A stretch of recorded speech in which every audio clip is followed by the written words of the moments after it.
Okay, so here we're going to be talking about the final. This view, this teachings on emptiness. This is presented. This is number 12 in the modules because it's taught at the end of the Lamrim. So as we know, this Discovering Buddhism, this series of classes that we put together something like 25 years ago, I can't remember now, in the FPMT, it's basically taking all the teachings of that packaging that we're all so familiar with, the Tibetans, our Gelugpa tradition. We call it the Lamrim. And this is, and it's the final stages of that. So let's just again give ourselves some context here.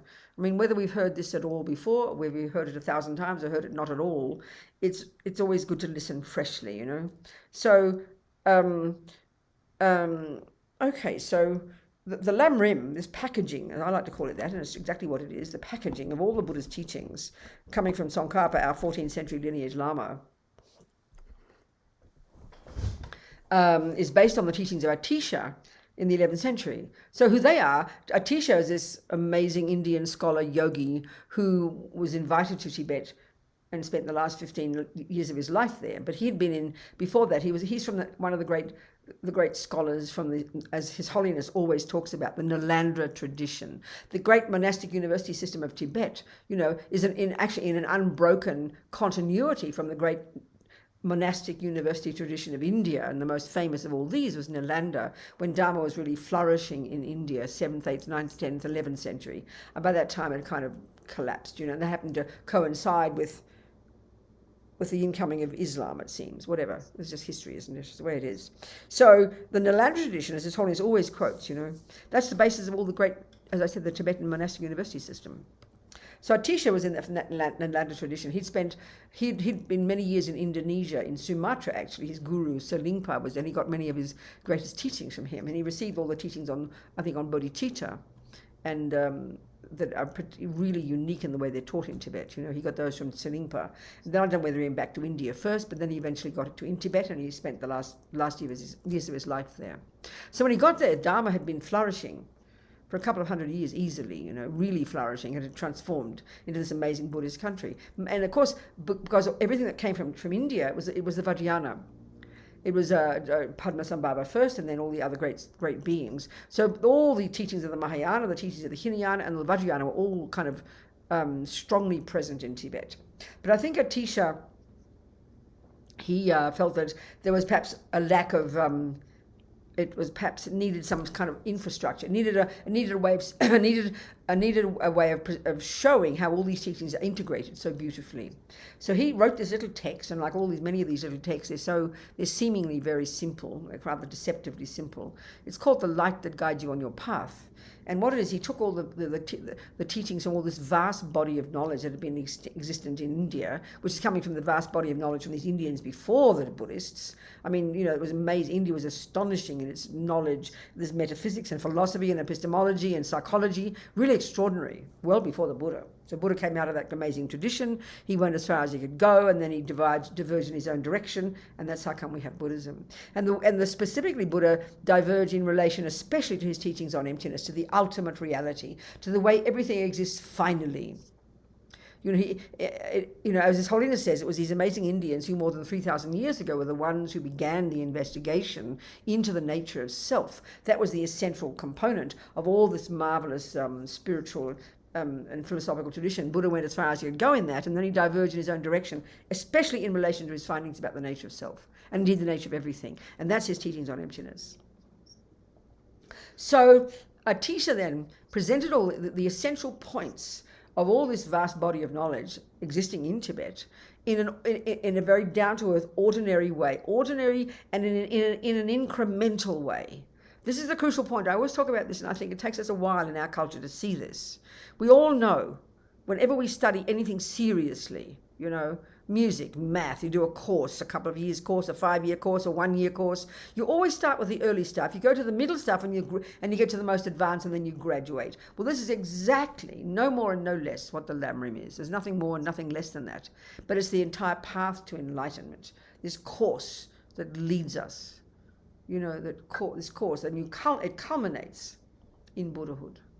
So that's what the Lamrim, which Tsongkhapa used, he used this text, and he based his all his teachings on that. And the Lamrim literature of Tsongkhapa is vast, That was that structure. So that's something, and I always quote this. I mean, actually, I was talking earlier today for the Swiss Centre, in the centre in Zurich.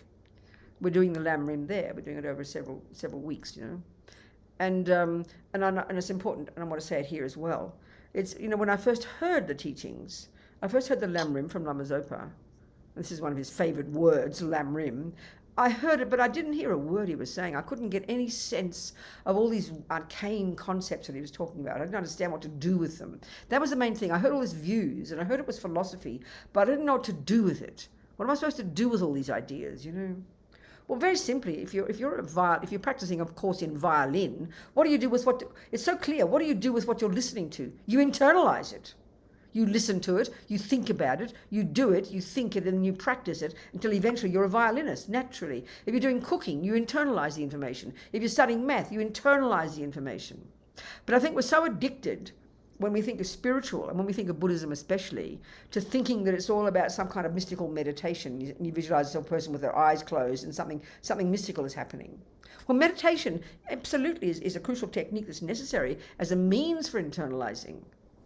But the first step is you have to hear it. So what do you listen to? You listen to words. And what are words? Words are ideas. That's what philosophy means. So Buddhism is a presentation of Buddha's view about how things exist. And why should you listen to that?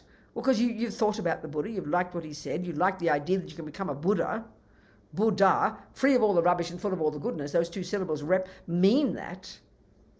Then necessarily you have to start listening, and then you internalize those words, those concepts, those complex, and many of them complex, especially emptiness. You internalize it by first thinking about it, and slowly it goes from your head to your heart, and you realize it.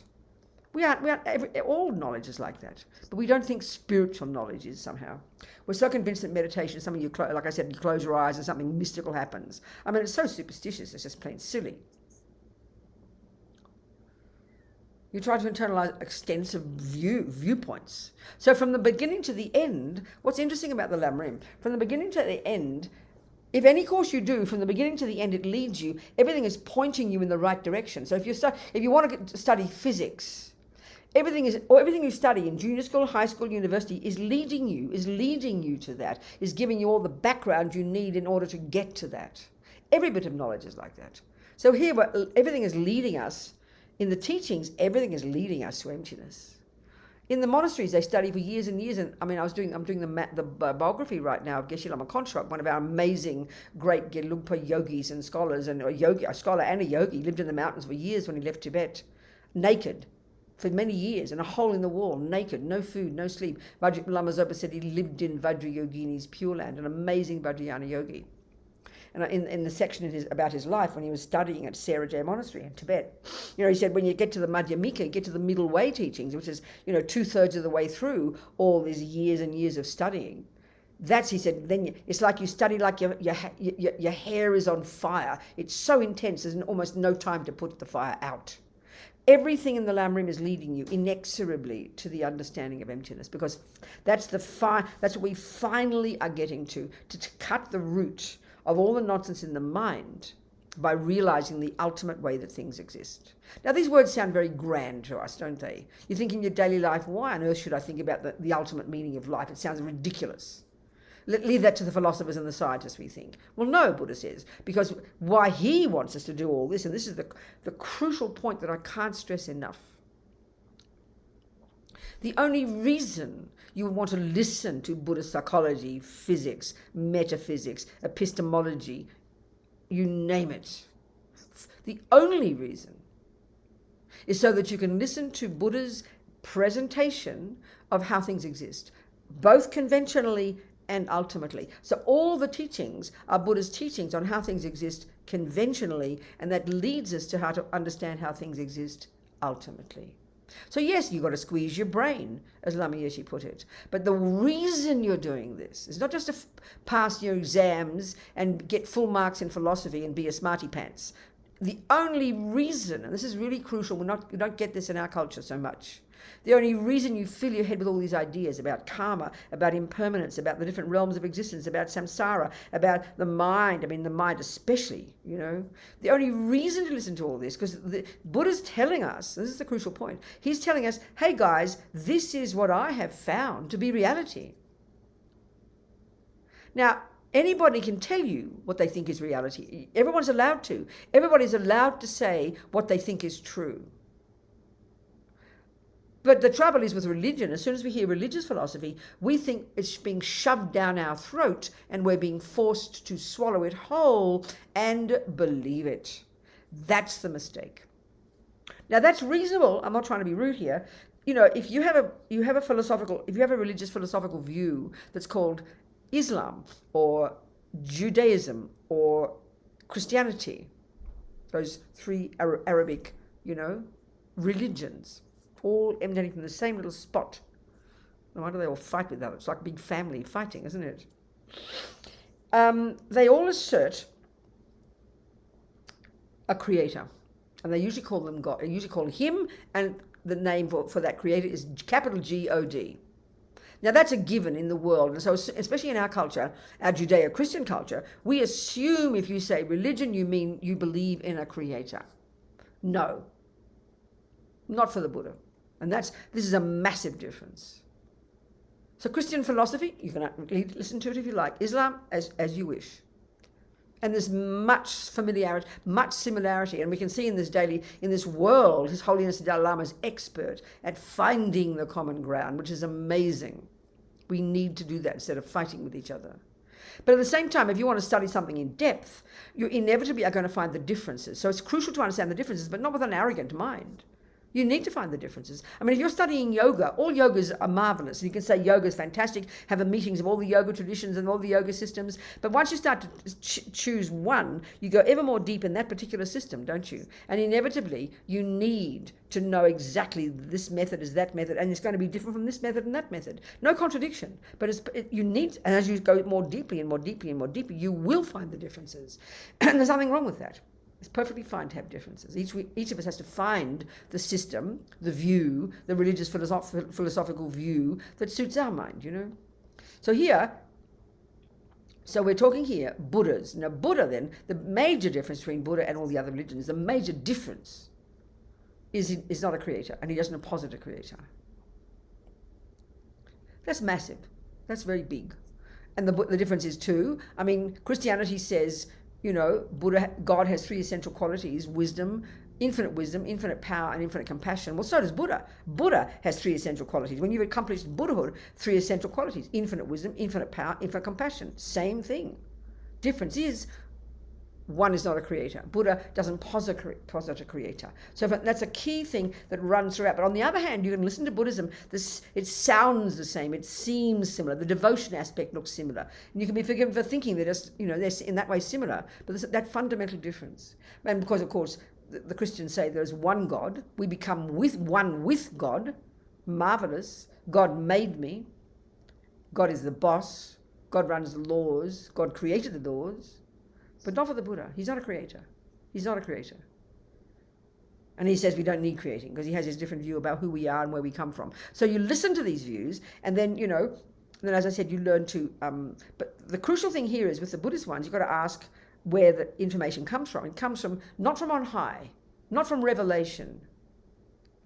It comes from Buddha's mind, from his own experience, and he presents it. And here's my methodology. This is what I found to be true, but here's my methodology. Here's my proof. Here's my methodology. And if you want to become a Buddha too, over to you, baby. Follow these steps. That's it. That's basically what he's saying, So so the whole of the reason to listen to Buddhist teachings about impermanence, about karma, about the mind, about how it functions, what it is, what it's not, how reality exists conventionally, and finally, ultimately, is because he says that's how it is. This is what I found to be true. And the trouble now is that the views in your mind right now, which he would call the views of samsara. Samsara is like a philosophy. We're all samsarists. We've got a bunch of different views. Now, we come into this life, we don't think we've got any viewpoints about reality. What do you mean viewpoints about reality? We don't think we have a viewpoint. We've got trillions of viewpoints. Our minds are riddled with viewpoints. So even, if we're not a Christian or a Muslim, we're a materialist. But it's such a given, and it's so integrated into our modern world that we don't even. And this is the biggest point now. This is the point I'm getting to. We don't think we have a viewpoint. We think it's just the way it is. The mind is the brain. When you're talking about a viewpoint, it's not a viewpoint. It's a truth. We think like that. So we're very narrow. We can't be open to another view. Now, I'm sure if you're a fundamentalist Christian, a fundamentalist Buddhist as well, you just think, oh, that's just the truth.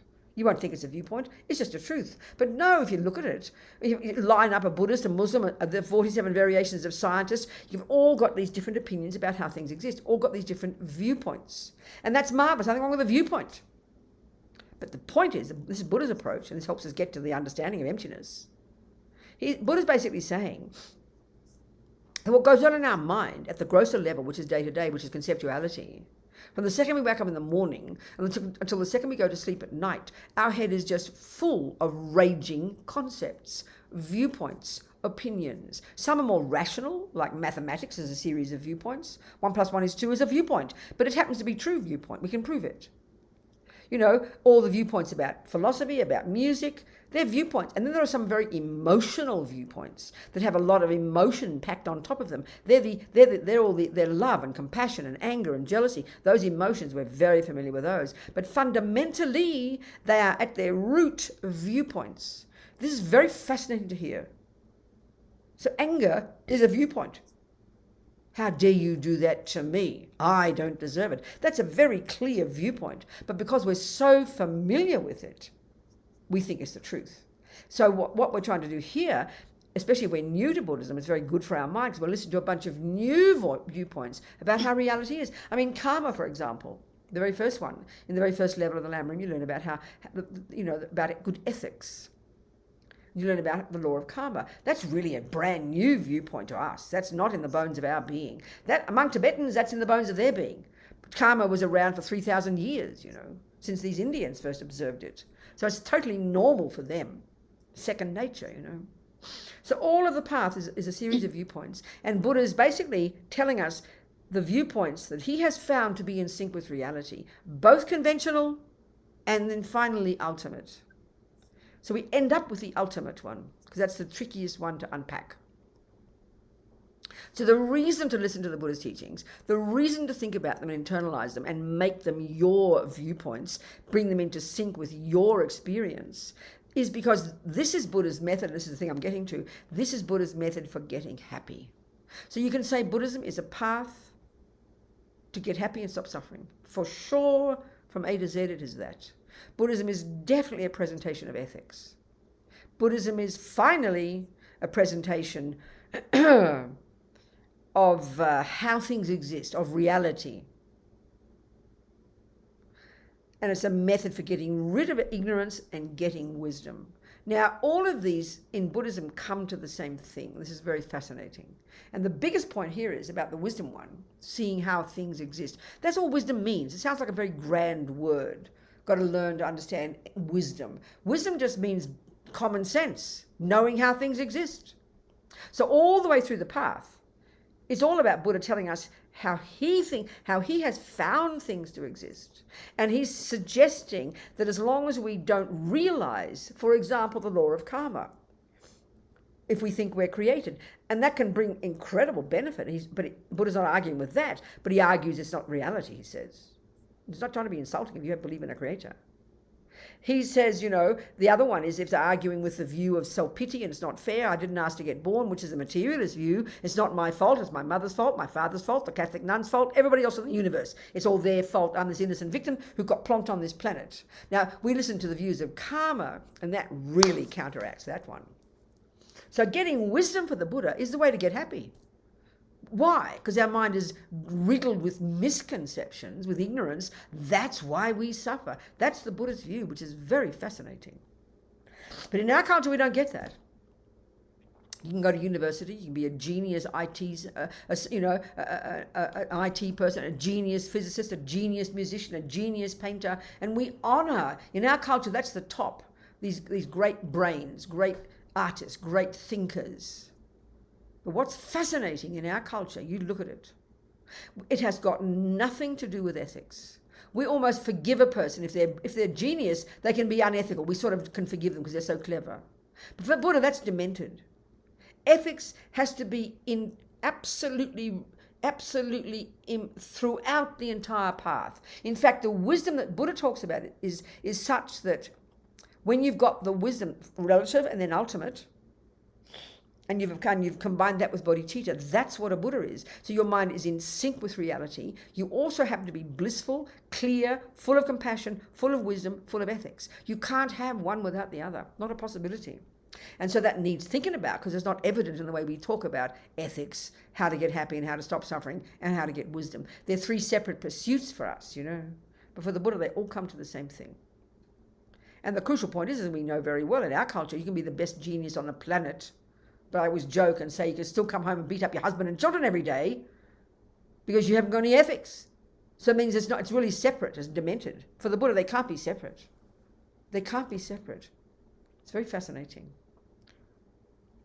So by studying the Lamrim, understanding first conventionally how things exist, the laws of karma, the different realms of existence, the way the mind is, what is happiness, what is suffering, the delusions, the virtues, and then the bodhisattva path, and then finally the six perfections of the Buddha, and then finally of those, the fifth and sixth perfections, which is the last two of the six perfections, the final stages of the path to enlightenment, and emptiness, to realize emptiness, which is the sixth of the six perfections, which we're talking about these weeks. So in other words, realizing emptiness doesn't exist in isolation. And just like in university, and the thing you're studying this year in grade 4 does not exist in isolation, separate from grades 3 and grades 5.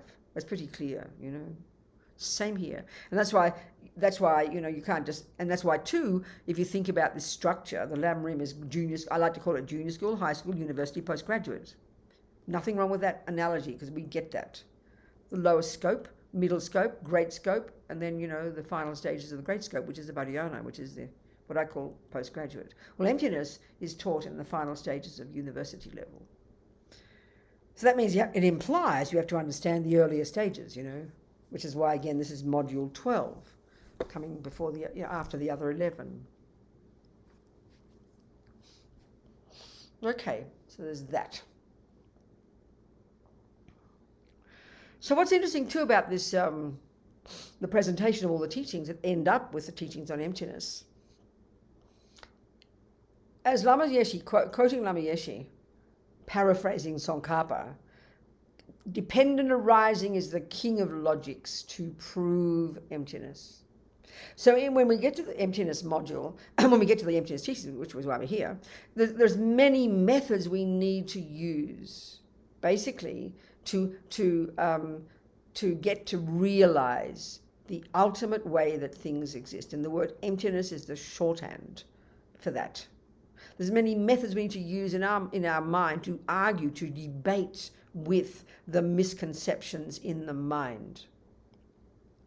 The key one is dependent arising. The key one is dependent arising, the king of logics. There's this marvellous, and I think I'd love us to read this as we go through this course, this lovely text, poetic text by Tsongkhapa, his praise of Buddha for his teachings on dependent arising. The king of logics, they all refer to it like that, to prove emptiness. And we'll go through a few other methods as well. Okay, what's interesting, talking about dependent arising then. And so, okay, yeah. So now, what's interesting about the first scope of teachings, which, Lama Zopa very respectfully refers to them in respecting the lineage, in the way the Tibetans talk and the way the Tsongkhapa talks, they're all the teachings and practices suitable to the disciple of the least capability. That's what I like to refer to as junior school. Then you've got the teachings and practices suitable to the disciple of the middle capability. I like to call it high school. That's the wisdom wing. The wisdom wing and compassion wing. A bird needs two wings. And the wisdom wing is where if you finish there, if you graduate there, you're on the Hinayana path. So Hinayana, and they've got Hinayana and Mahayana, lesser vehicle, greater vehicle. And that's what the world knows, the teachings of Thailand and Burma, for example. They're the Theravada teachings.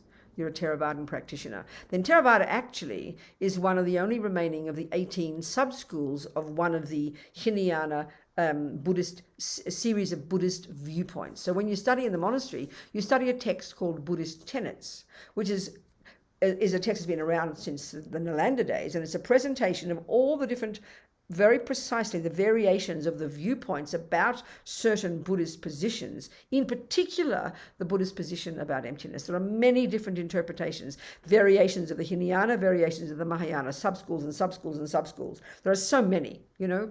So the one we're talking about here is the Mahayana view, the middle way view, which is the most advanced of all these, and within that the most advanced of all the middle way views, and it's called the consequentialist middle way, the Prasangika Madhyamika view. Of course, we can't go into extensively because I haven't studied it all, so I just can't do that in the way they do it in the monasteries, where the hair is on fire, you're so intense. But we can certainly go into anything we do talk about in here is coming from that view, which is the view that our lamas teach, and that's the Prasangika Madhyamika view. But of course, you study all the other ones if you're doing it intensively. You know, it's marvelous to do that. All the teachings in the Lamrim. This is what's interesting. In the first stages of practice in the junior school, the essential component of that level of practice is abiding by the laws of karma. All the junior school teachings culminate in abiding by the laws of karma, understanding ethics, deeply Buddha's view, his whole view, his world view of the world of ethics. But also, it's not just ethics. It's his view of conventionally how things exist. Now, what's interesting about that is the explicit teaching about karma, the law of karma, is indeed ethics.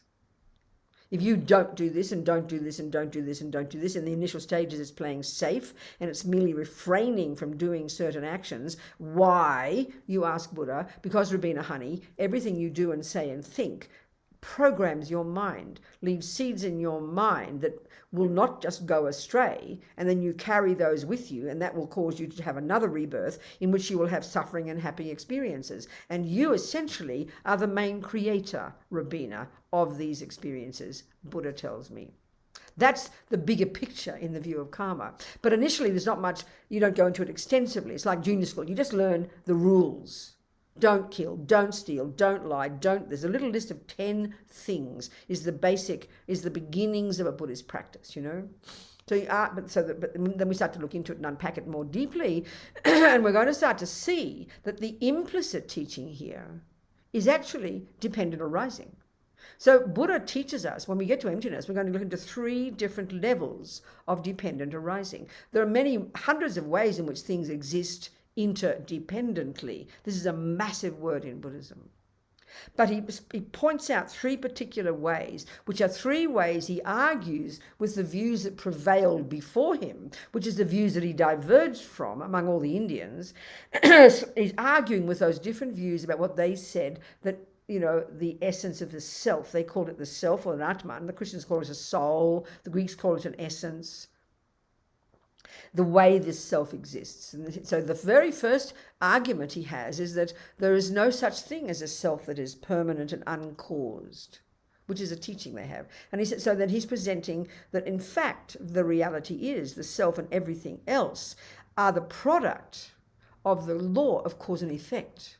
Now, and cause and effect, in other words, is a brilliant example of the first level of dependent arising, which is the main thing to prove emptiness. So implicitly, right at the beginning of the path, we're beginning to get a sense of dependent arising. So if anybody starts to really abide by the laws of karma, and again, the explicit reason there is to behave nicely. Why? Because you don't want future suffering, because the Buddha is saying, as His Holiness often jokes, and not jokes, but says, the law of karma is actually self-creation. That whatever you think and say and do is what produces you. We produce the person we become, basically.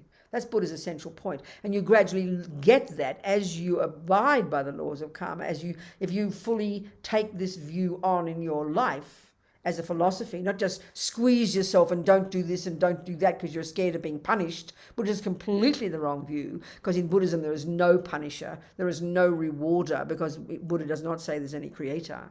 We create ourselves. So part of the consequence of abiding by the laws of karma, which initially explicitly is just don't do this and don't do this, don't kill, don't steal, don't lie, behave yourself, control your body, control your speech.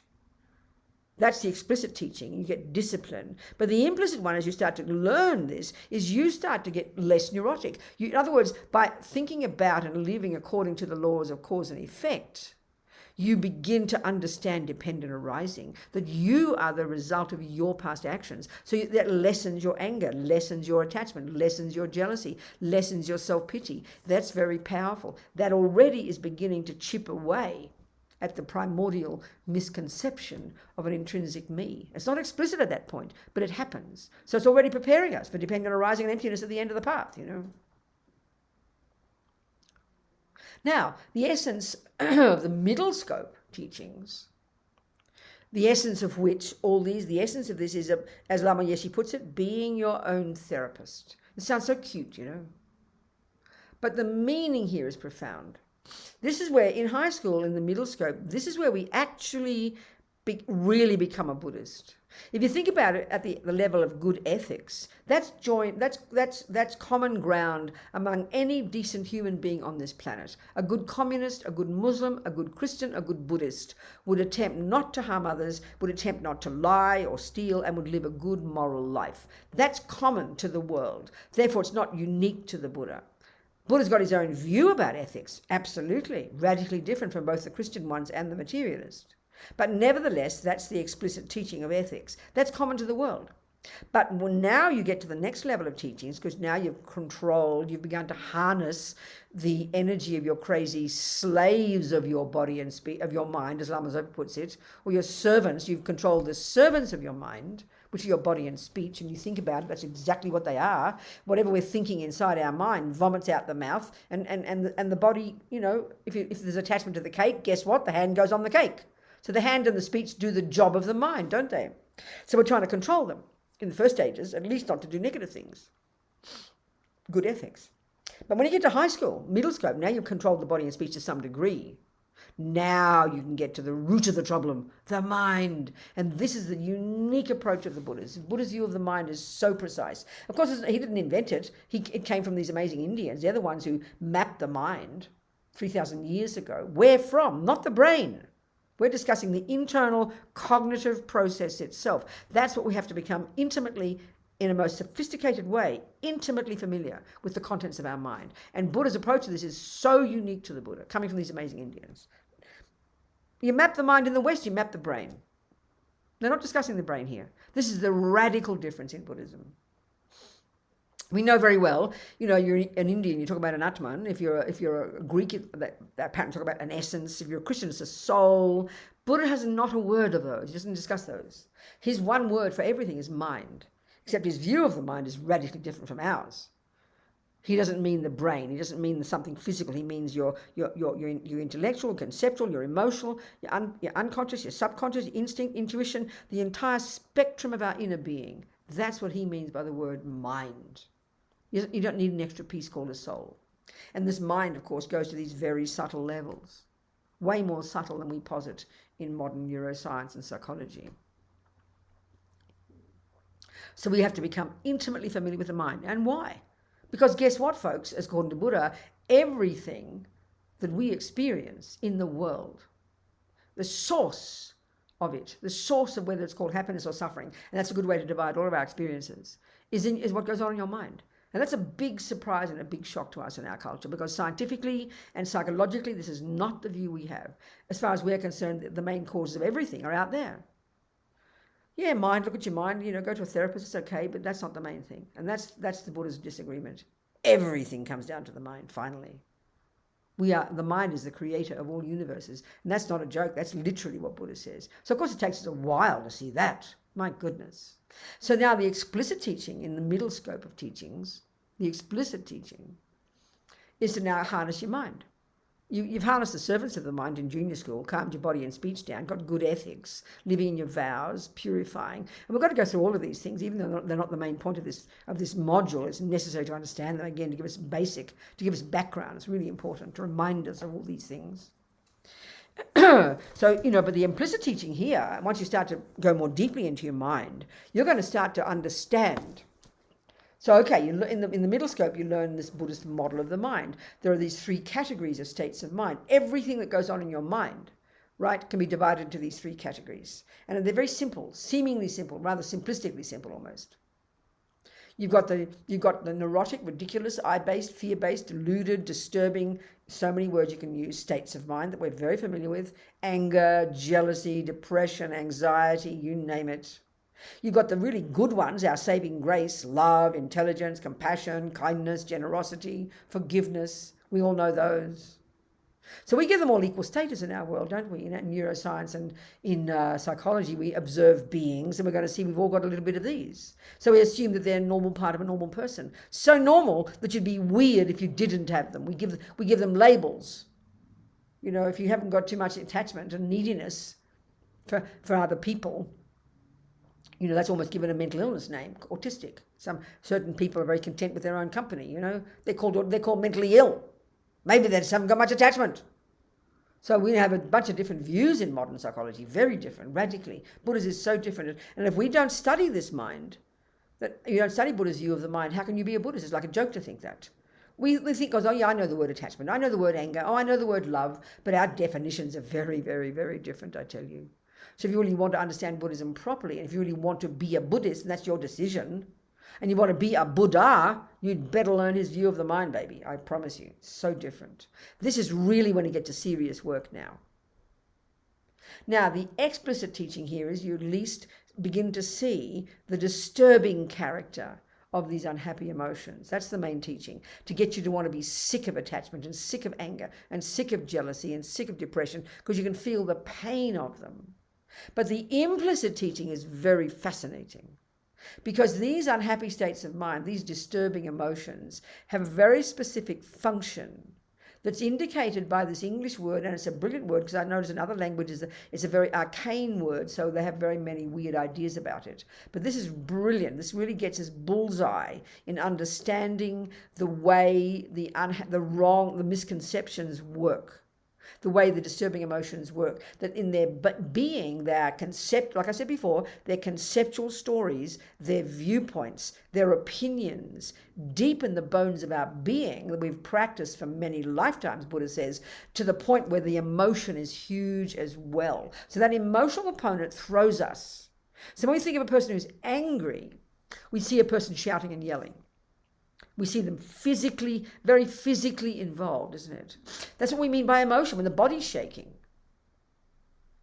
In other words, and so our point in our culture, when we look at our mind, we only go to the therapist when the body's shaking. We only go to the therapist. You don't go to the therapist if you have a mild feeling of annoyance. The therapist will laugh at you. Don't waste my time. Go home. But that's the time when you stood for the Buddha, when you should start looking at your mind, because that's mild anger, and it builds up. And then it becomes emotional, and you're shaking, and you want to kill yourself or your husband. Then you think you better get time to the therapist. Way too late, honey. So the Buddha's approach to the mind is, you know, millions of these thoughts and emotions, especially the emotional ones, are rooted in being these misconceptions deep in the bones of our being. And that's why we have to have some concentration. We have to understand that model of the mind, so we can start to become familiar with our own mind day by day by day by day, before it comes out the mouth. That's the point, you know. So then we begin to see this other component of the disturbing emotions, as they call them in Sanskrit, and the equivalent in Tibetan, the term is used is affliction. Now, it's a lovely word, but it's very arcane. We don't say, oh, I've got an affliction. It's very old-fashioned, isn't it? So we make it this mystical meaning. Well, affliction's a great word. It means a problem. It means suffering. It means having difficulties. Well, what kind of difficulties, folks? Buddha's expertise is not headaches and, knee aches, not afflictions of, being poor. Okay, he describes those things in karma. But here, in the mind, his concern is the afflictions.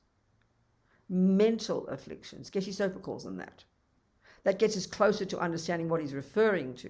If we say affliction, there's some weird thing over in the corner there, whereas I've got serious psychological problems and they're called ADID and OCD and ADHD and all the rest. That's serious, but afflictions are kind of weird and Buddhist. That's very schizophrenic. And don't be insulted if I use that word. So when we understand a mental affliction, anger is a mental affliction. What's affliction? Another word for affliction, listen to this, is the word illness. Now we know we all call depression an illness now. We all call alcoholism an illness now, don't we? So straight away, we kind of condone it a bit more because the poor thing's got an illness. But if a person's angry, nobody yet calls it an illness because you can't get off the hook if you're angry. Or if you're, so it's kind of just some of those afflictions we call illnesses in the West. But for the Buddha, they're all mental illnesses. So please hear these words. It's very shocking to us. We think we're normal. I've got ordinary anger and jealousy and depression and anxiety, but I'm normal. That's how our model thinks. That's how our world thinks. Buddha's just more radical and more subtle in his assessment of what is a mental affliction. So what we take for granted, normal anger, jealousy, anxiety, we know it's not happy. We go to the therapist for it. People these days think meditation will help it. So we do know it is an affliction. We know it's a problem. We know it's a mental illness, but it's too shocking to call it a mental illness. But literally, that's a great translation. It's an accurate translation. So Buddha's effectively saying we are all mentally ill. It's just a question of degree, that's all. And that's what he means by nirvana. When you've accomplished liberation from suffering and its causes, forget Buddhahood. You can't imagine the joy, the bliss, the happiness, the fulfillment, the contentment that you would be naturally experiencing every second, and which, because you've cut the root of all delusions, which means you realize emptiness, then you are blissfully happy, and you can't not be happy because you've cut the root. That's liberation from suffering. That's your nirvana. You can't imagine the joy of the mind then. This is our natural state for the Buddha.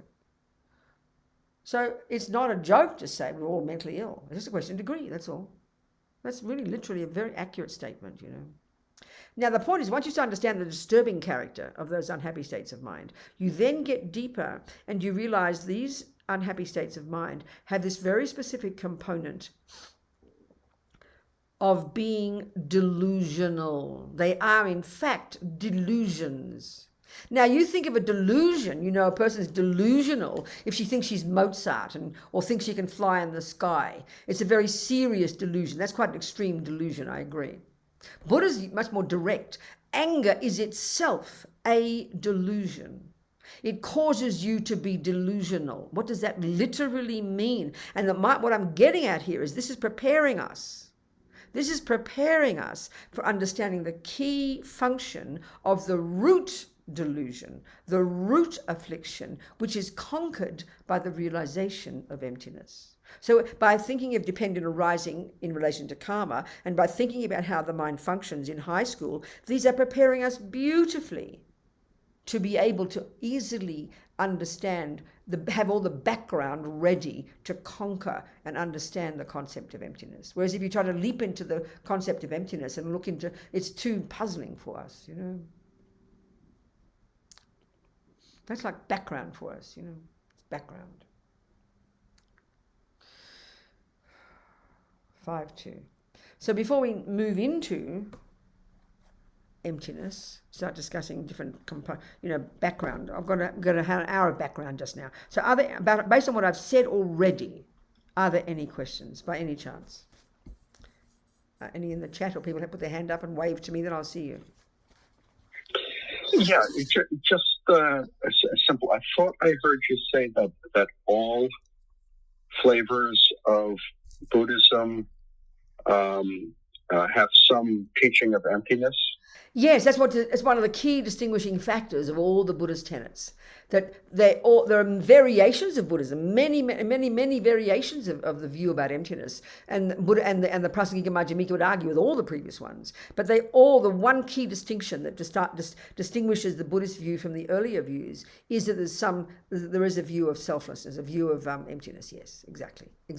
But when you start to study all of them, they're very different. Because one way of putting it, Jack, and we'll go into this, is every single view until we finally get to the Prasangika Majjhimika all assert that there is some semblance of something there that has to be there, nevertheless within the fact of its being empty. And the Prasangika Majjhimika say, well, no, there can't be such a single thing. So we'll go into this when we start discussing. I can't go too deeply into all the different views because I did study them years ago, but I've just forgotten all the different views, but that's okay. But yes, for sure, Jack.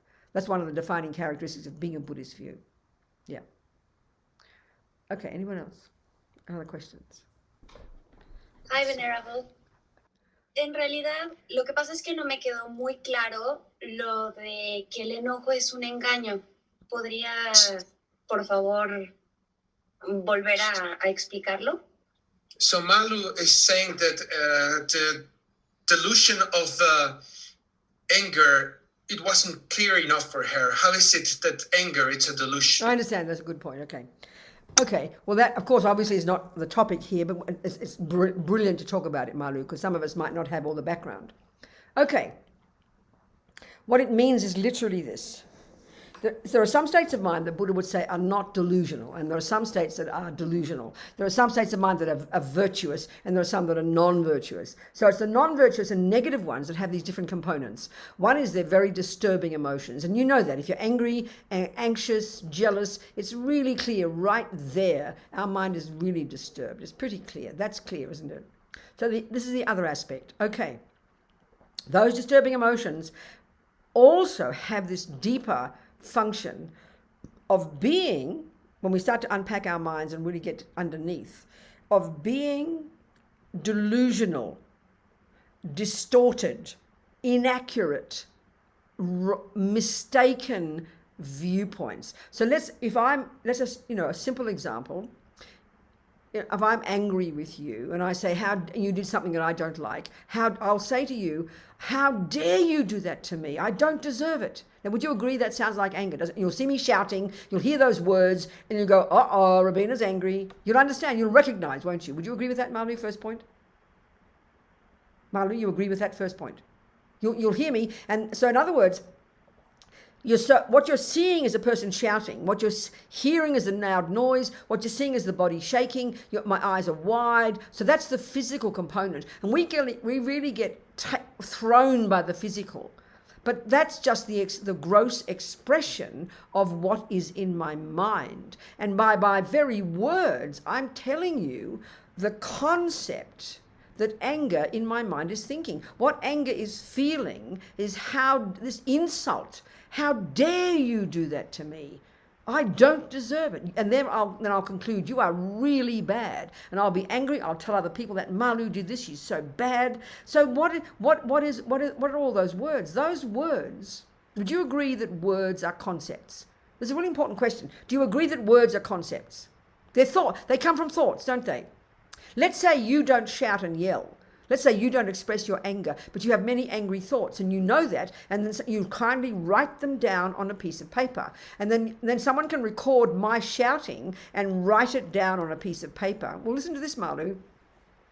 You've got two pieces of paper, and anybody with half a brain can read the words on those two pieces of paper, and we don't need to hear any shouting. We can hear by the words on that paper that both these people are angry. Would you agree with that, Malu? Can you get my point? You agree my point?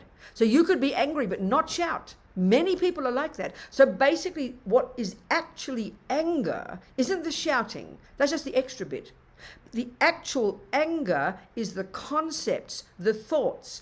Who do you think you are? How dare you do that? And then those thoughts, which I believe in totally. I believe my thoughts are true. Now, you maybe did a very small action, hardly anything wrong at all. But let's say because I've got so much anger, I get so upset so easily. As our mothers would tell us, I am making a mountain out of a molehill. Do you say that in Spanish? No? Do you say that in Spanish? There's like another quote similar to that one, but not get the idea. Hear this carefully. Well, okay, now that's all that. We hear that, unpacking that a bit. Now, a delusion, if you believe that you can fly in the sky, that's a serious delusion. It's not true. It's a misconception. Well, it's also true that the anger in my mind, how, you are evil, you did this to me, I'll never forgive you, how dare you do that to me, that is all, that are extreme, exaggerated viewpoints about Malu. So whenever I think of Malu, I just think of this horrible person, I see a horrible person, I hold on to that and I believe you are horrible. I am delusional, Malu, I'm exaggerating your badness. You did the tiniest action. So I'm exaggerating. Anger exaggerates the badness of somebody, or angry, and then you've got attachment. Now attachment underpins anger. Attachment is underneath my anger. Anger is the response when my attachment doesn't get what it wants. And this is much harder to see because it's so subtle and so automatic. Attachment is like an emotional hunger in me, and the whole universe has got this. And this is this constant hunger that I get what I want every minute. Well, when you say the words that I don't like, my attachment is itself a delusion. So speaking simply about something like a piece of cake is easy. When I've got attachment for cake, the deliciousness of that cake is completely exaggerated. I mean, it's so obvious. Within 10 minutes, we can see both of these states of mind. If I've got really serious attachment for cake, which means I think about it before it's there, I imagine it, I want it all the time, I exaggerate its deliciousness, I exaggerate its role in making me happy. So literally, when that cake is on that plate and my stomach is empty, we all know that the cake looks incredibly delicious and we can't resist it. That is a delusion, Malu. That is a lie. The cake on the plate that is reality there, even conventionally, is not the cake that my attachment sees. So attachment makes up a delicious story. Now, when you're in love with somebody, Malu, when you're first in love with somebody, they look so divine, you can't believe it. That's attachment. Your attachment's going mad. You've got your attachment glasses on. Now look at this.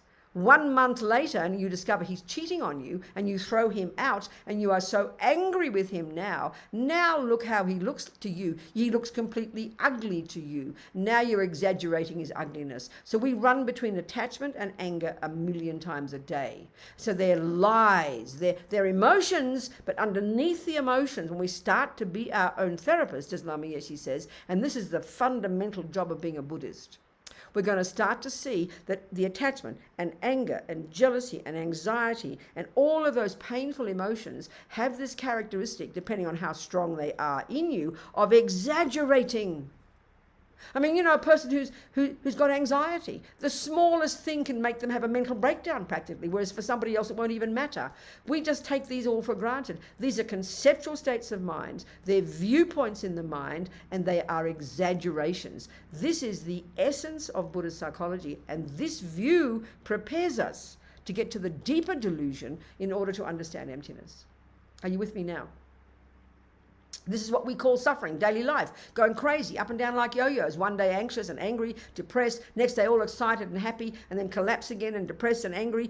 We're like completely disturbed all the time, no control over our minds. This is the Buddha's expertise. So the first level is to see the disturbing nature and be sick of that. But when we become very familiar with our mind in a more subtle way, we're going to get to hear how all these disturbing emotions have this key characteristic, literally, of being concepts, viewpoints in our mind that are very habitual, and they are distorted, they're delusional, they're exaggeration, they're literally misconceptions. This takes time to see. You with me, Malu? Yes? Clear? Malu? Yes, Venerable. Thank you. Good, thank you so much. This is a crucial thing to understand. If we don't get this, we don't understand Buddhist psychology. And if we don't get this, we can't begin to understand the root delusion, which is the one we're trying to uproot by realizing emptiness. We just won't understand it. So this is why I'm talking about the junior school and high school prepare us to get to the highest levels, naturally. Any other questions? This is so helpful. Any other questions? Yes, welcome. Venerable Robina, I have one question. Good. You always teach us that emptiness is not nihilism.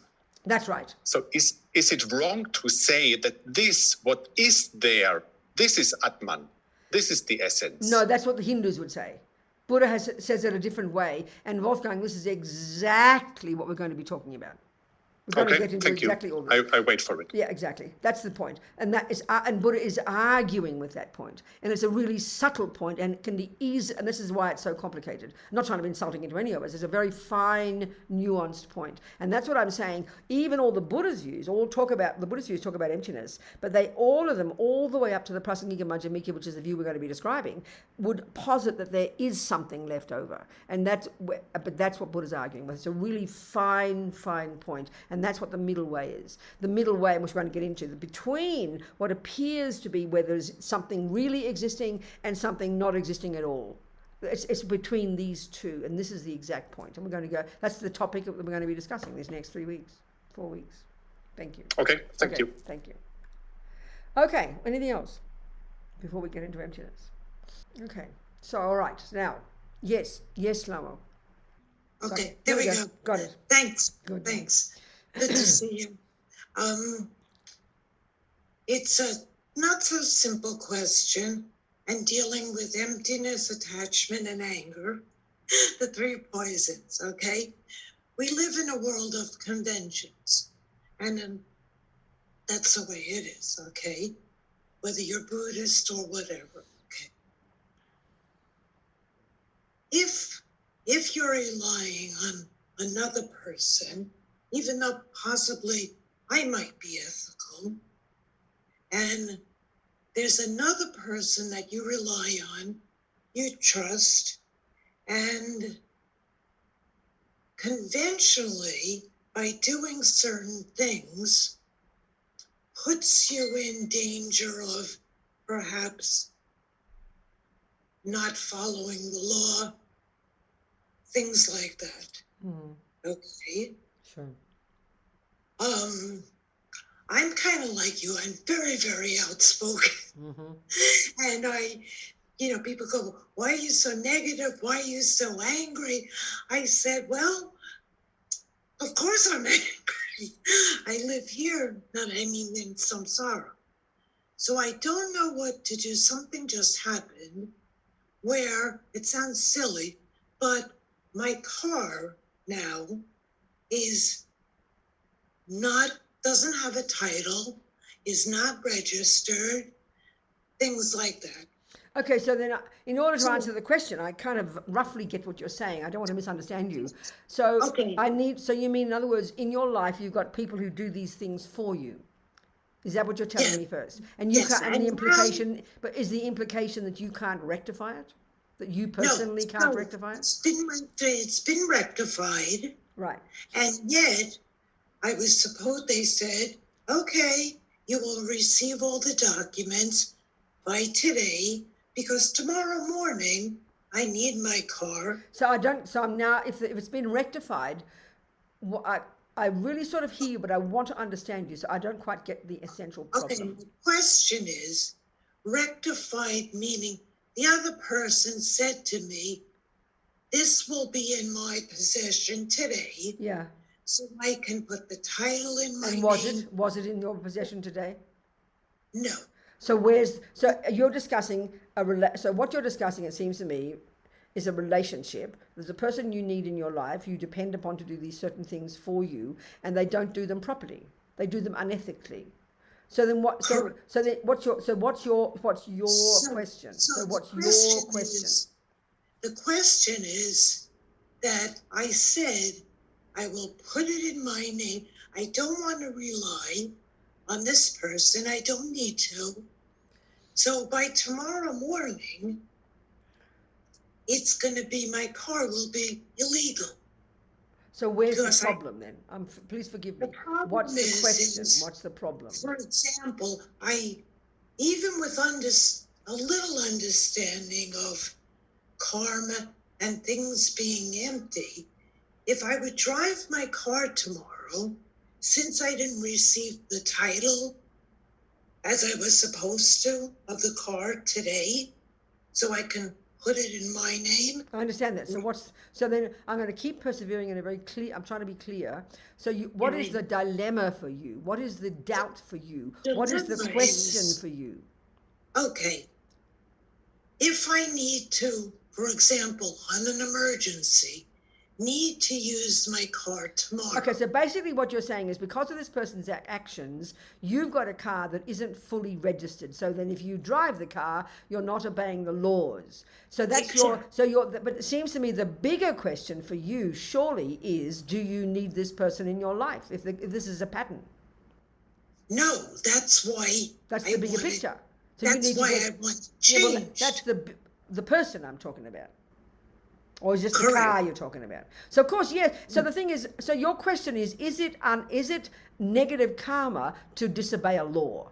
Well, you know, technically you could see that if you drove the car without papers, and you might get away with it because the police don't stop you, but if you know very well the consequences could be quite bad in a conventional sense, if you crash and kill somebody, then you know you'll be in trouble. So that's a conventional consequence. So of course, practicing good ethics karmically also implies obeying laws. Exactly right. I agree with you. Of course it does.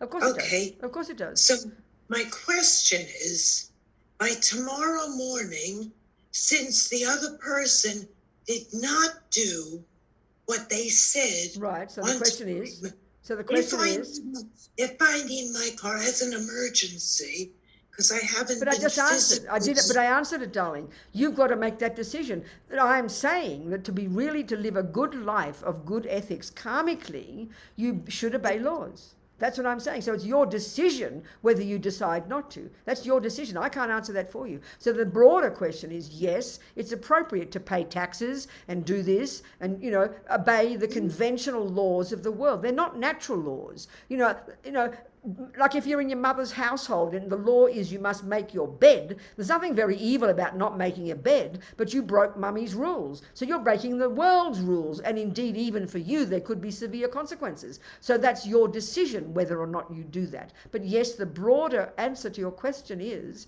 to live according to the Buddhist things of good ethics would imply that of course you wouldn't drive the car. So then you have to decide what to do. No, and it's my attachment that I was getting at anger, because I was supposed to receive what I needed. I know, but the bigger picture for you is this person in your life, it seems to me, you better make some decisions. That's the bigger one that I can hear. Maybe you've got to stop relying on this person. Maybe this person's not good for you. That's my bigger point that I'm making. Yes, I get that. That's the bigger one. That I get. Yeah. But because it wasn't done I understand the point. I do get the point. Yes. Okay. So you have a decision to make. You have a decision to make. Sometimes, still, you know, when you were talking about attachment and anger, I'm very angry. Not very angry. But that's another discussion. So that's your practice also. Given that you've chosen this person in your life, given that this is your scenario, then you've got to have to recognize that your suffering isn't coming because of this person. Your suffering has become as your attachment, for your attachment's not getting what it wants. So that's the other issue, which again comes down to your practice, doesn't it? So there's various issues you're pointing at. Yeah, I'm not pointing at so much. But sometimes I don't know how to commit, because I want to get rid of this attachment. Well, it takes time, sweetheart. It's a very advanced practice to not have attachment, one step at a time. But that's where, if we can make choices about our external world and to lessen the likelihood of things going wrong, that's just practical. That's practical.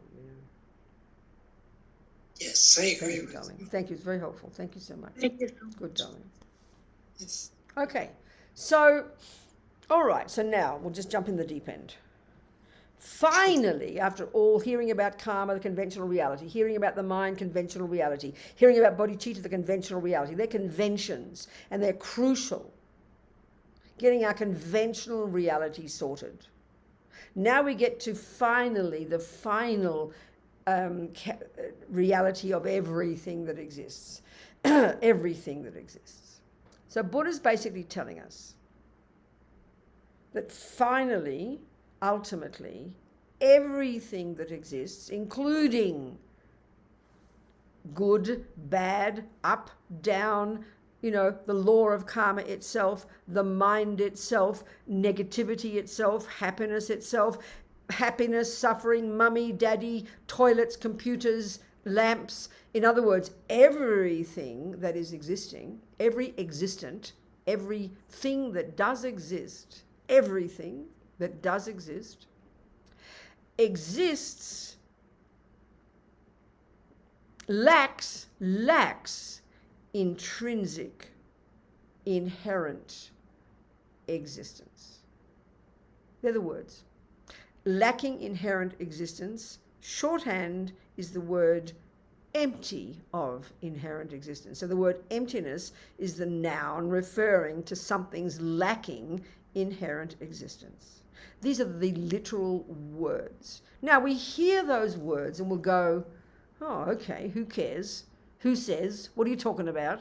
I mean, when did your mummy teach you in the past that, that your eye lacks intrinsic existence? When did she tell you that the apple you're eating for breakfast lacks inherent existence? When did she tell you that, your bed lacks inherent existence? It seems so initially abstract and arcane and meaningless to life. So we've got to ask ourselves the very simple question. Why would Buddha tell us about karma? Because he says that's reality, baby. And you're right now you don't have even a view of karma. You have no sense that what you do and say and think comes from what you did and said and thought in the past. That's a brand new idea to us. And he says, honey, that's why you suffer. And then he gets to the mind and he tells us the way the mind is, Robina, is it's not physical, it's not the brain, and there are delusions in there that you can get rid of, and there are virtues in there that you can grow. Now that's not our view. So he tells us about karma because he says that's reality. And it argues with the view that we have at the moment. He tells us about the mind and what it is, his views, and he says, this is reality, this is what I found to be true, but you've got another view about the mind. So no wonder there's this big disconnect between you and reality. No wonder you suffer. And now he gets us to the bodhicitta, and he tells us that self-cherishing, putting me first, that's a big mistake. And we can actually accomplish bodhicitta where we make a paradigm shift and we can put others first. That's a brand new idea to us. So he's presenting us his reality first conventionally, that argues with our current view of reality. So that's already hugely, we're changing our minds. We're bringing our minds into sync with reality at a conventional level. Now we're ready to do it at an ultimate level. So why does he tell us equally? Why he tells us about karma? Because we don't realize that. Why does he tell us about the mind? Because we don't realize that. Why does he tell us that there is no intrinsic I? Because we don't realize it. In fact, not only do we not realize the I lacks intrinsic existence, or another way of putting it, that there is no intrinsic I, that's another way to put it. Not only do we not know that, but we believe the exact opposite. This is the interesting point. Now, go back to the mind, we learn in high school. And as Lamo said, the 3 poisons, Buddha has a detailed description. He's got a detailed map of the mind. All these thousands of misconceptions, all these thousands of virtues. They mapped it out well before the Buddha even. This 3,000 years ago, these Indians did it. Internally mapped it. So, but for the neurotic states of mind, the deluded states of mind, we learn about these way back in junior school when we learn about karma. We learn about the beginnings of the mind there, and we learn about the 3 poisons. We learn about this more in the middle scope. So these 3, all those other delusions subsume to these 3. There's a very intricate relationship between all the other delusions and these 3. It's quite a specific map of the mind. And the 3 are called simply ignorance. It's a very simple word. Then on the basis of that ignorance, there is attachment. And then on the basis of that attachment, there is anger. So they have an intimate relationship with each other. And then all the others are rooted in these 3. So the main concern in the middle scope in high school is dealing with the attachment and the aversion. They're the branch delusions. Now we're going to look into the root delusion, because there's a hierarchical relationship between these 3. Our main concern in middle scope is attachment and aversion. Our main concern in junior school is the servants. servants of attachment and the servants of anger. which is the body and speech. You calm them down first. Now we can get into the mind and become our own therapist and really get some renunciation by understanding attachment and aversion and all the other dramas. That's renunciation, the next level of practice. Now we get to the final stages of the Mahayana path. After we've accomplished bodhicitta, or after we've gone through bodhicitta, we now get to the 6 perfections of the bodhisattva, and the last 2 are related to reality, the very last one. And that's now we start to get into looking at and understanding and attacking and counteracting the root delusion. That root delusion, root is obvious what it implies, such that when it's uprooted, that's when you that's when you've achieved cessation of suffering eventually. This is the final one to uproot. So this ignorance is crucial, of course, to understand. In Tibetan, it's ma-ripa, unawareness. So it's another word for ignorance, isn't it? So but it's vital to understand this particular component about this ignorance. So ignorance in general is really easy to fix. If you say to me, what's that, Robina? And I'll simply say, I don't know. Well, that's ignorance. That's very simple ignorance. And that's easy to fix, isn't it? This is because why? Because I have no other preconceived notion in my mind. I simply don't know. Now, you'll tell me, Robina, it's called a thermos. And what it is this flat bottom metal container, and you put your tea in there and it'll keep it warm for several hours. Now I know the meaning of a thermos, and now I've stopped being ignorant. That's easy to fix, that kind of ignorance. Now, if the ignorance Buddha is referring to is simple ignorance, we could be Buddha in a couple of years. In other words, if we merely didn't know about how things happened, meaning karma, we could understand karma very easily. But why do we fight karma so mightily in our materialist view? Think about this. This is a really important point. Why do we don't like it? We can't hear it. It seems heavy. It seems like blame and reward. Because in our mind right now, our mind is riddled with other conceptions about why bad things happen, about it's his fault and her fault and God's fault and everybody else's fault. And we can't bear to hear karma because it sounds like it's blaming us. So we can't hear the simple teaching about karma, which is not that complicated, because we've got our mind full of other viewpoints. And so then karma crashes against it and upsets us. So we can't hear it properly.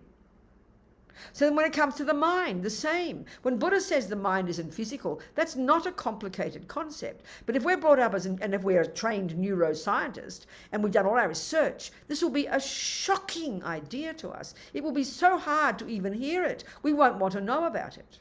It just sounds like insanity. So why hearing the simple view that mind is not the brain is so painful for us is because our mind is full of another concept that the mind is the brain. So that Buddha's view crashes up against our view. Now the same here. But we don't know this one. This is so subtle.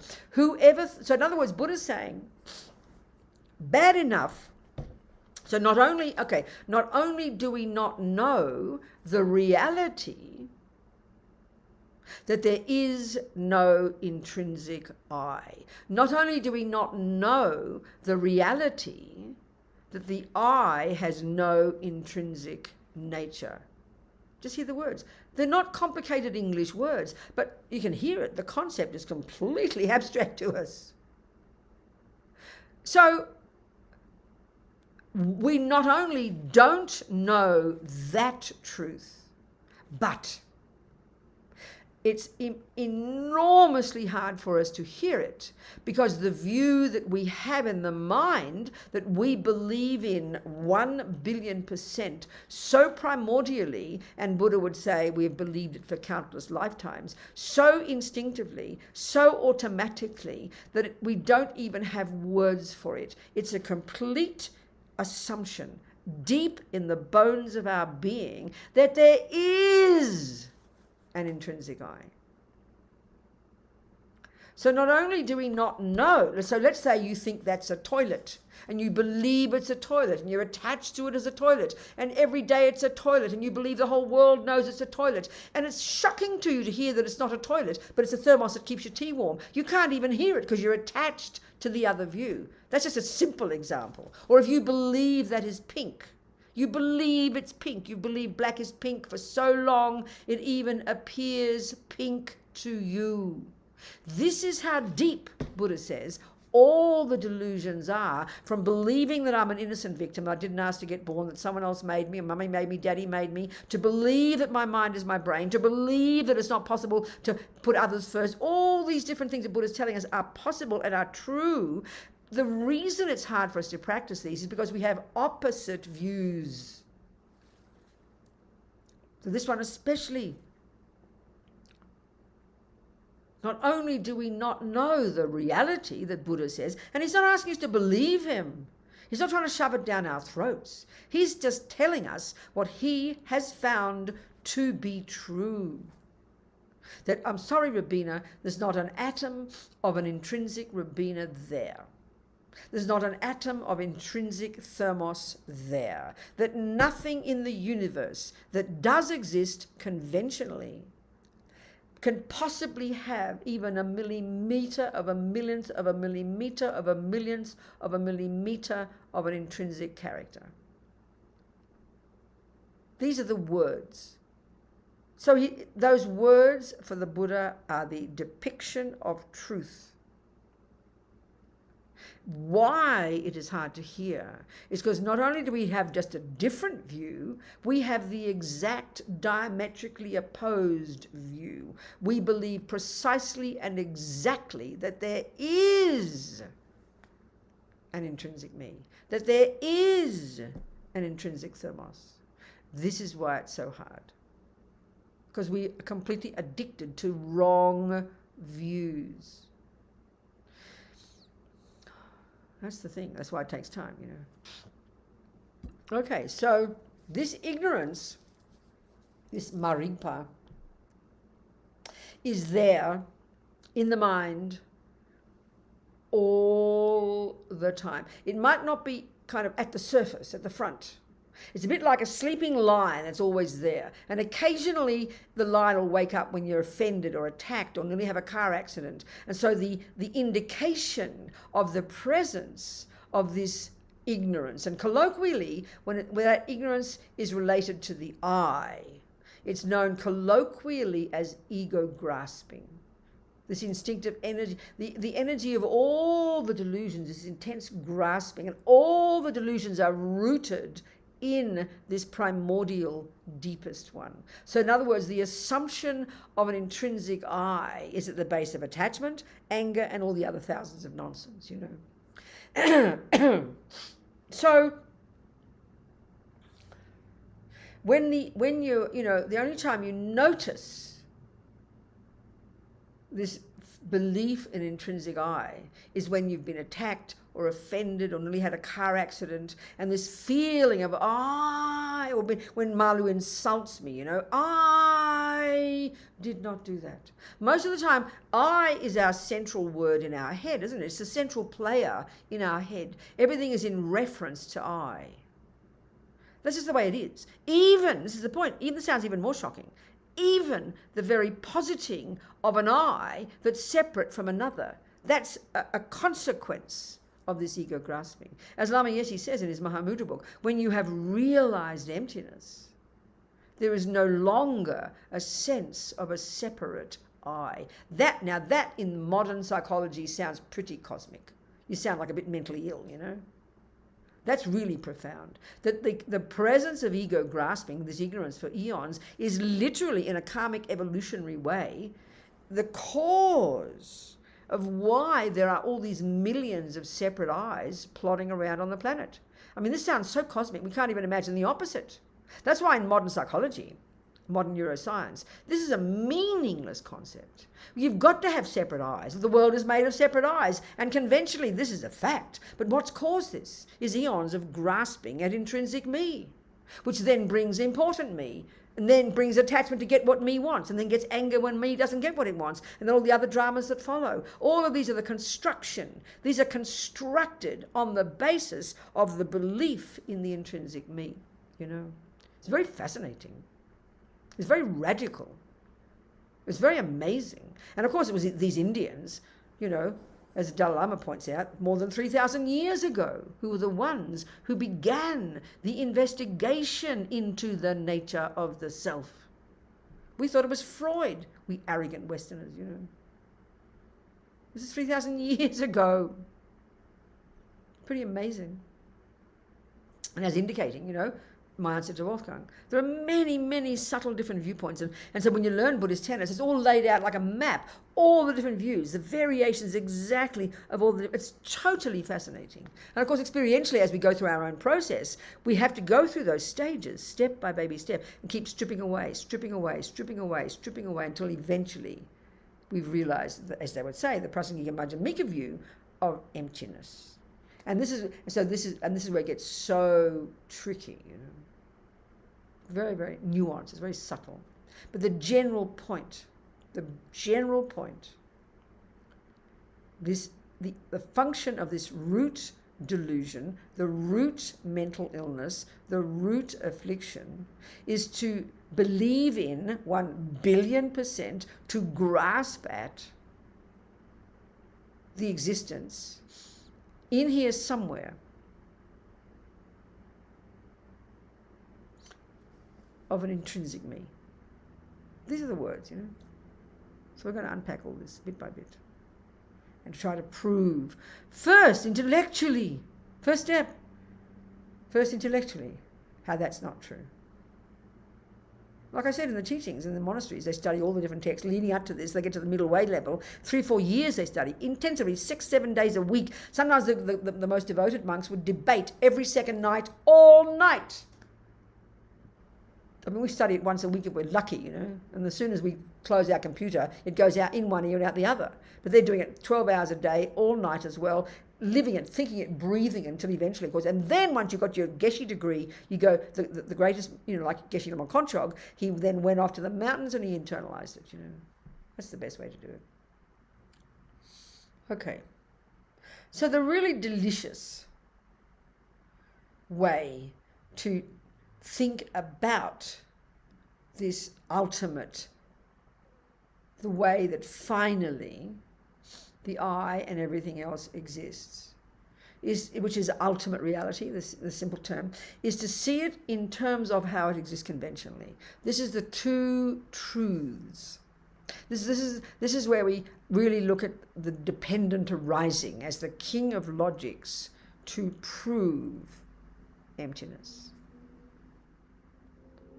So there's two different ways of presenting all the phenomena in the universe and putting them into the category of the two truths.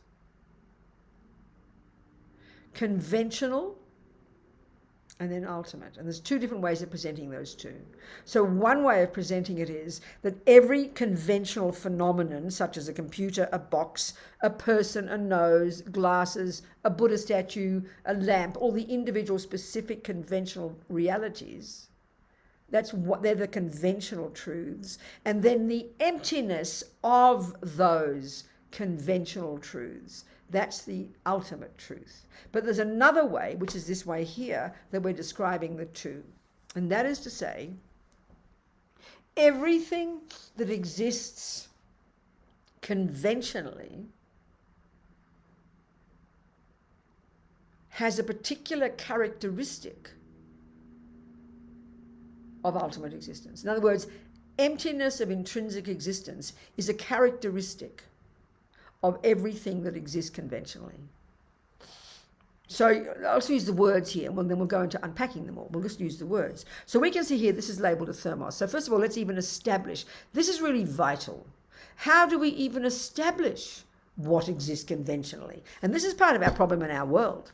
You know, I will tell Wolfgang, oh, I love you, Wolfgang. And he'll say, and I love you, Robina. And we're both saying the same words and we're looking starry-eyed at each other. And we'll actually think we're speaking the same language. But no, he starts writing down his contract and his agreement and what he thinks love means and what that means he's going to do. Then and I write down mine. We are completely discussing two separate things. No wonder we argue, because we do not have the same definition. Now, if we know, I say to Wolfgang, pass me one apple, and he passes me a half an apple, I'll be upset because we've got different definitions of an apple. So we know, though, we don't have problems like that. That's why we're so good at science. We're very good at understanding. You need to establish things very precisely, clear definitions. We're brilliant. We're ingenious at that. And we understand the necessity for precision and clarity. But the minute it comes to these emotions, we are ridiculous. You know, no wonder we suffer. Now, so then, okay, when you study Buddhist philosophy, one of the first things you do in the very first text that you study, which is called Collected Topics, Drupta, Dura is called in Tibetan, Dura. It's like a map of all the world, the Buddhist worldview, all the different terms and definitions, and 6 of this and 4 of this and 3 of this, and cause and effect and blah, the divisions. So it gives you this structure and the language that you're going to be learning as you progress through your stages of practice, you know. So the very first thing you learn is all the different terms for that which exists. The top category of the universe is that which exists. And there are 5 or 6 synonyms. 5, I always remember 5. So the word object, object of knowledge, established base, existent, phenomenon. These 5 words are all referring to the same thing. They've each got their own definition, but they're all 5 different ways of presenting. You know, they're 5 synonyms. And these are really important words. Object of knowledge. Knowledge, you know, is the knowing of something. So we think of it as like a pot of knowledge in your brain, but it's the mere job of knowing.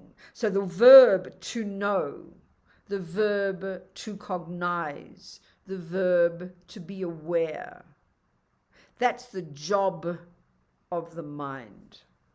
That's its job. Everything that exists has a job, a function. This is a crucial thing to understand when we learn to understand about how things exist ultimately. Everything, you have to establish something as existing, an established base. It has to have, so everything that exists, whether it's something abstract or something tangible, it's a phenomenon. It's an object. So anger exists in Robina's mind, let's say. So that is a phenomenon. Anger is an object. Anger is an object of knowing, an object of knowledge. Anger can be known by the mind. Anger is an existent. Anger is an established base. So we've got to, before we begin, if it is true, as Buddha is saying, that everything in the universe, we misconceive everything in the universe as having this wrong characteristic of intrinsic existence. We misconceive that. So if that's true, and we are going to have to start analyzing each thing that exists. As it says in the Heart Sutra, you know, we should do the Heart Sutra from time to time. Let's get the Heart Sutra next time and we'll recite it. It's really wonderful. Okay, so everything, so in the Heart Sutra, you know, it says, no, we'll do that next week because we're going to have it in front of us. We'll do it. It's very delicious.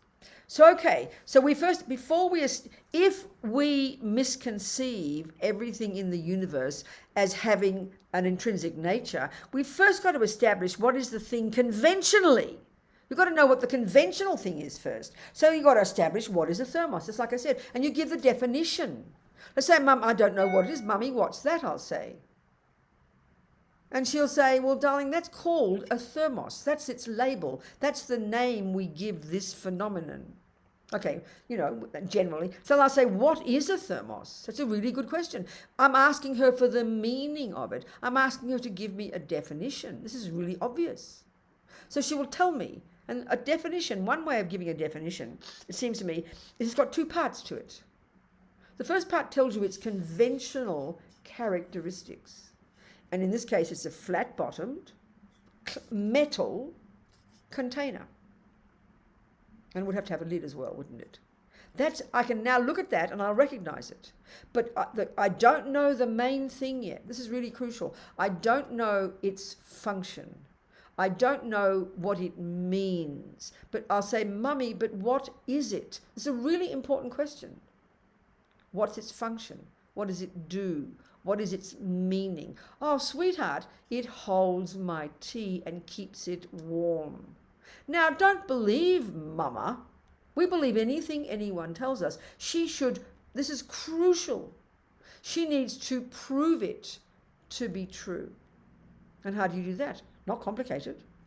She gets her tea and she pours it into the thermos, and I see that it holds the tea, but then she puts the lid on and she leaves it there for 2 hours, and we go back later and we open up the lid and we discover the tea is warm. Well, she just proved the truth that the thermos in fact does keep tea warm. Still not enough to believe her.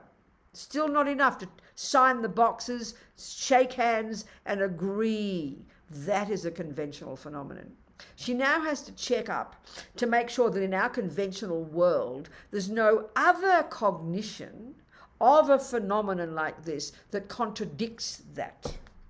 So once we've established in our world there isn't one, then we tick the box, we shake hands, and now we know what a thermos is, and we have established it as existing conventionally. Now, if we had that clarity about everything, like karma, the mind, we would be unbelievably ready for emptiness in 1 second. But we don't even have conventional truth right. We think our mind is our brain. And I'm trying to be insulting to neuroscientists. I'm just talking like a Buddhist, okay? We think that someone else made me. We think it's not my fault. We have these absurd views that are off the planet and ridiculous and are misconceptions and are not valid cognitions and are not reality. That's what Buddha's telling us. So even getting conventional reality right, you're halfway to enlightenment. Are you with me, people? So if I believe Wolfgang's job to make me happy, I believe he's totally intrinsically handsome, that he's going to do this, he's going to do that, I have all these expectations, I'm living in La La Land, of course we're going to fight. This, Buddha says, is why we suffer. We don't even know conventional reality. So let's get conventional reality first, which is what we're trying to do with the rest of the path. Now it's easy to get to emptiness, it's not so difficult. So we have to establish something first. So this view of emptiness, the one unique characteristic of the Prasangika Madhyamika, the consequentialist middle way view within the Madhyamika, within the Mahayana view, it's a Mahayana view, and it's said to be the supreme view, the actual meaning of Buddha's teachings on emptiness. Then according to that, everything in the universe is the same insofar as everything lacks this intrinsic existence. But in all the other Buddhist viewpoints, all the different ones, there's a difference between other phenomena and the self. They divide all phenomena into two. There's persons and then other phenomena. So you learn to understand the emptiness of persons and you learn to understand the emptiness of phenomena. So in the Prasangika Madhyamika, this is the same. In many of the other views, there's a difference. They might posit there's no person, but there is a phenomenon. They all have these slightly different the variations of the way things exist. The Prasangika Madhyamika says both, all phenomena and all persons. The emptiness of their emptiness is the same. There's no difference. But we can discuss, and they typically say that you first realize the emptiness of the person before you realize the emptiness of a phenomenon, another phenomenon. They typically say that. And this is described very beautifully, and I think because we'll go into Lama Yeshe's Mahamudra, because this is a marvellous method of meditation for realizing emptiness. This has been published like last year by Wisdom. It's so delicious. I really recommend you read it, So first we realize emptiness of the person, And then we realize emptiness of, in the case of this person, we've got the emptiness, the emptiness of phenomena, other phenomena, you know. So, okay, so let's look here now, and we'll touch on different aspects as well. This use of the two truths. This is what Tsongkhapa praises so beautifully in his marvellous text, which we'll read next week as well. I'll get you the notes. That he praises these teachings of the Buddha on dependent arising, you know. So as he says, understanding the emptiness of a phenomenon in the framework of its conventional existence, the two truths, is the perfect way to not fall into the abyss of the great mistake. So what this means is this, you know, conventionally, how these two truths together, the shorthand for conventional reality is the term dependent arising, or interdependence, or dependent relation. There's different ways they say it.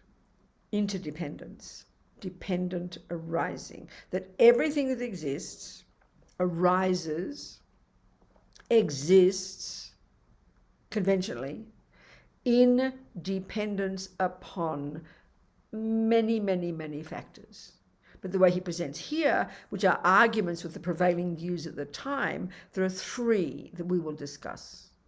One is that we take the example of either the person or the thermos, same discussion. This thermos exists conventionally in dependence upon many, many causes.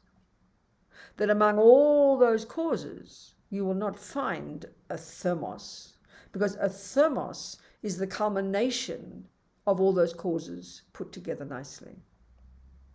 That's cause and effect. Now, as I said, karma is a brilliant example of cause and effect of the phenomenon called I, you know. That's why it's so delicious back then, in the beginning, we started to get this idea. Then the second level of dependent arising, more subtle, and Buddha arguing with the more subtle view in the prevailing views at the time,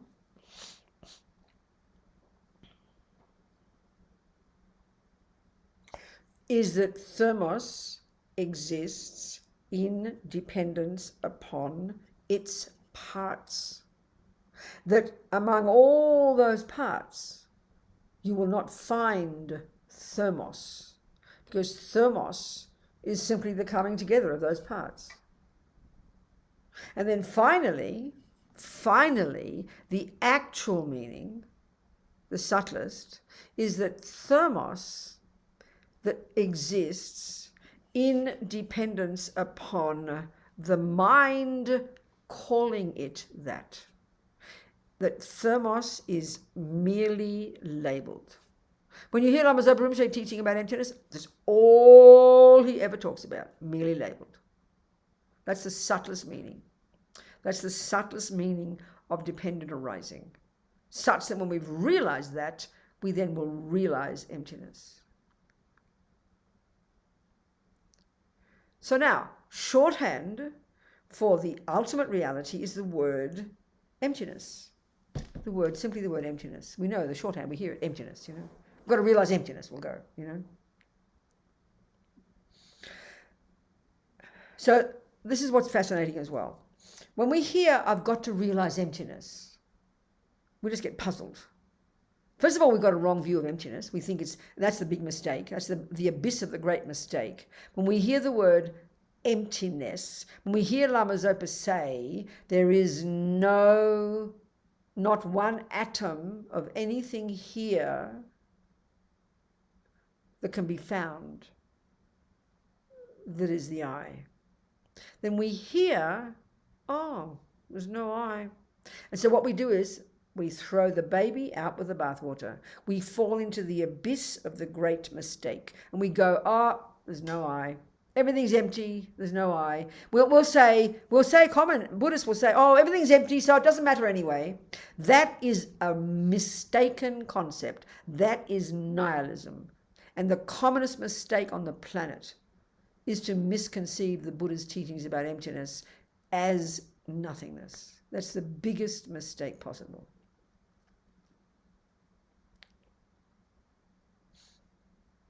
And that's what we have to understand. Even, this is the thing, don't get distressed because we can't have an experience of this yet. You've got to have the understanding intellectually first. Don't even worry about that. You've got to get the words right. We all know this. You might not yet have internalized that chocolate cake recipe, but you've got the words exactly right. You know exactly the right recipe, and you know you'd be foolish if you didn't. Then eventually with practice it becomes instinctive. We know that. This is a classic way of learning anything. And we're very familiar, we're very good at this. So it's so important, and so be happy with even an intellectual understanding, because that's a stepping stone, you know. Of course it takes time to internalize it. Of course it does. That's natural. But if you've got the wrong concept, if you've got the wrong words, then oh my God, you'll never realize emptiness in 40 million years. You'll just get you won't get a realization. It's like if you've got the wrong recipe, you will never get the right cake. It's so clear. So be happy with an intellectual understanding, at least. Please. It's marvelous. Be so happy. Because, this is an important point, I think. If any view, if any body of knowledge is valid, think of my meaning now, if it's valid, it's got to be coherent first, intellectually. Acupuncture, for example, you know, I think you could pass an exam in acupuncture and get top marks without having put a needle in anybody. You could have the theories magnificently right. You could even teach someone else the theories. That's not contradictory. That doesn't mean you're an acupuncturist yet, but the theories, if they're valid, they must be coherent intellectually. This is an incredibly important point. Whereas we tend to think of religious philosophies as some random, weird, wacko, strange, disconnected ideas. And when we're so idiotic, you know. Okay, so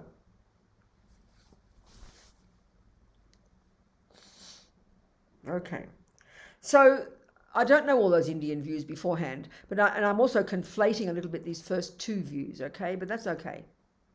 But basically the Buddha's arguing with the first view is that there is something that's permanent, meaning uncaused and not changing. And so all his first teachings about cause and effect are arguing with that view. Then the second one, and I want to go into this one now. We'll discuss this a little bit, and we're going to keep going to this one each time. So are there any questions to finish, please, people, about anything I've said so far? Why don't we do a little Mahamudra meditation then?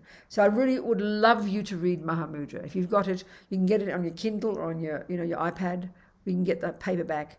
But it's so, Lamrim is just such a wonderful way he teaches, so delicious. So it makes you feel it's possible to realize emptiness when you read Lamrim, you know, it's just a wonderful book. And it's actually a more advanced technique that is a meditation technique for realizing emptiness, you know. It's very, very nice. Okay, so why don't we just do the first part of Mahamudra. Mahamudra basically is just a Sanskrit word that means literally great seal. And it's referring to emptiness. It's like a sweet phrase meaning emptiness, the great seal. And what he means by that is that everything that exists is sealed by its being empty, by its emptiness. Everything that does exist has to be empty of intrinsic nature. In fact, for the Buddha, if something that isn't empty of intrinsic nature can't exist. In fact, even Buddha says things exist because they are empty. This is the perfect way of putting the two truths, I tell you. We think empty, and you watch our minds. Immediately, we can be super intelligent, but as soon as we hear empty, we ask, that seems to contradict existence. This is the commonest mistake. That's the commonest mistake. So even if we don't get it, this is a key thing to think about. Every time you think empty, think, that means it's dependent arising. And every time you think something does exist, dependent arising, you think, that means it's empty. If you can even have that thought, you bring these two truths together. If every time you think emptiness, that contradicts existence, then you're off in the wrong direction. You're going in the craziness of the two extreme views. So, okay, so the Mahamudra is this wonderful meditation using the two modes of meditation, concentration and insight. And the first one is concentration, and the object we concentrate on isn't a visualization, isn't the breath, but it's the mind itself. So just very simply, without any preconceptions, just close your eyes, sit straight, just get your body ready. We've got 5 minutes. Just get your body comfy, be very natural. And we're going to discuss all this next week as well, with strong determination, okay? Strong determination. Just think, I'm going to pay attention to whatever pops up in my mind. Don't conjure thoughts, don't think thoughts, don't try to work out what you're thinking, don't worry about them, just simply like an observer. Part of your mind called attention is watching whatever pops up. Just do that for a few minutes with strong determination. Simply pay attention to your thoughts. And it feels confusing initially. It feels like there's no thoughts there. Don't worry about it. Just stay very focused.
So we think all these thoughts we've had, as many seeds we've planted, may we nourish these seeds from this moment forward so that we really will develop our marvellous potential. Have confidence in that, okay? And that it does manifest in the future, no matter how long it takes in our Buddhahood. And secondly, may we never give up bodhicitta, this amazing aspiration to only want to help others.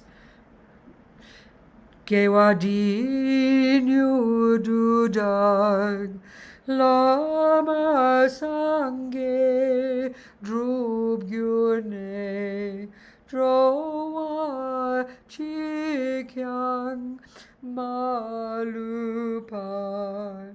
jai sala kupashok Jang chub sem chog rinpoche ma ke panam ke gyuchig ke panyam pa me payang gong ne gong du basho. Thank you, sweethearts, so much, everybody. Thank you.